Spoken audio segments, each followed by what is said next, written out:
Inviting up Madeline Rosenberg, to our resident shepherdess and rabbinical student, all rolled into one, to deliver a Devar Torah, sharing her thoughts and feelings and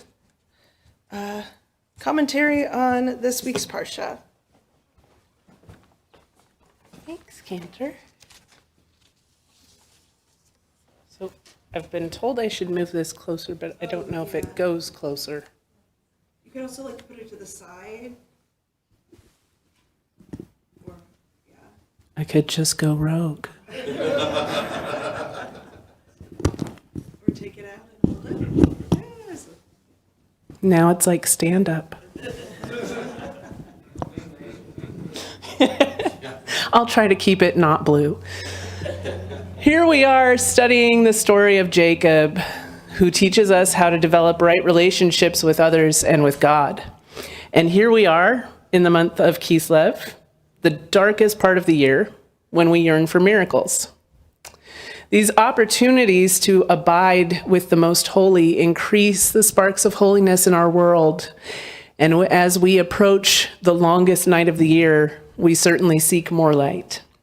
But on a deeper level, we're changed by Nisim Gedolim and Nisim B'Kol Yom alike, by active engagement in a miracle and by bearing witness to it. What's the last miracle you witnessed?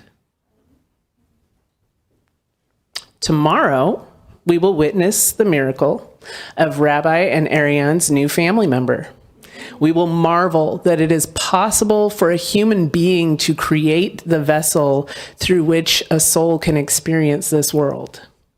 Some of us will recall our own experiences when new life entered the world right in front of us with such intensity that it consumed our entire awareness. Nes Gadol Haya Sham. These experiential revelations of the power of the Most High apply equally to Simcha and Yagon.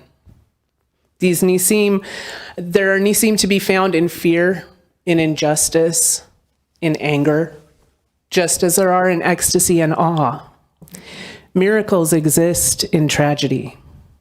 Old relationships rekindled in the wake of loss, new appreciation for the intricacies of our bodies following an injury. Natural disasters and human conflicts metamorphosize communities, social dynamics, economies, and people. There's before the thing and after, two versions of the survivor's soul. What's the last miracle in which you participated? Early in this parsha, as Cantor mentioned, young Jake, neither a holy man nor a patriarch, is fleeing the consequences of his trickery.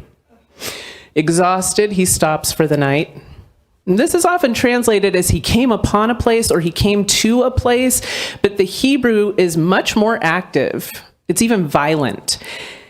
Jacob hits the spot. He crashes into it because he moves through the world carelessly. And using a rock as a pillow, he has this dream, a vision of Malachi moving between heaven and earth. And you'd think if the angels are going up and down, God is probably up, right? No. Now, Jake doesn't have a strong personal theology. He's only lived in his parents' tent. He's only leaned on their faith. Yet in this dream state, God stands beside Jacob, promising to protect him and to settle his progenitors. Talk about personal revelation. And he wakes up, and because his mama raised him right, he exclaims, Achen yesh Adonai b'makom hazeh va'anoki lo yadati. Surely, God is present in this place, and I did not know it. The notion that God can be everywhere, outside his homeland, outside his parents' tent, is new to him. Let's get real honest, friends.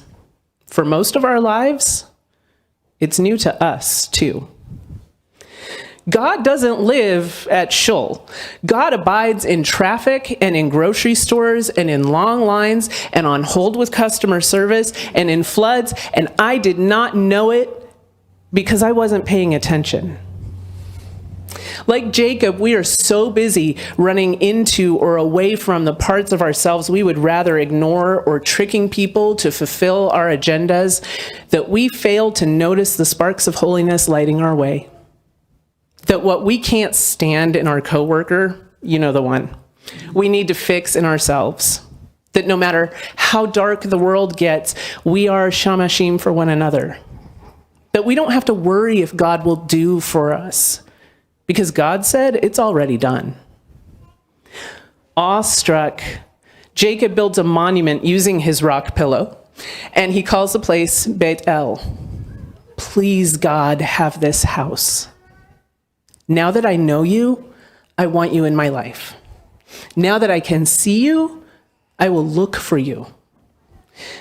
We're meant to say 100 brachot a day, which requires actively seeking out things to bless. Sounds like a lot.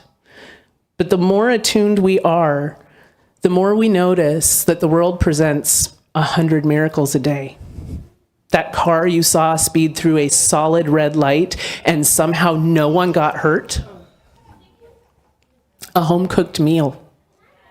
All the components it takes to get that food to your kitchen so that loving hands can prepare to nourish your body. Central heating and air. Waking up beside somebody who knows everything about you and still loves you and wants you in their life. Judaism, the Torah. You. That you exist at all. That you took a first breath. That you learned everything that brought you to this shul on this day and time. And that you have a voice with which to praise Adonai. And that you have a holy spark inside you with which to go forth and repair this broken world, but not till sundown because it's Shabbos, is a miracle. At the end of the Parsha, Jacob returns home, properly a patriarch. Over 14 years have passed since he saw into heaven. His relationship to God is so strong that he's prepared for holy encounters in every place, at every moment. He began by crashing into angels going about their business. But on this journey, angels encounter him. My brothers and sisters, let us strive to move through the world with that same holy energy, walking with God beside us. I leave you with this blessing. May you have the strength to find the bracha in anger. May you in compassion sanctify despair.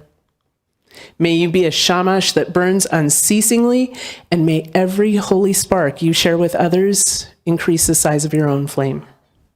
And together, may we shine so brightly that others will say, Nes Gadol Hayapo, Yesh Adonai b'makom hazeh. Surely God is in this place, and I know it. Shabbat Shalom.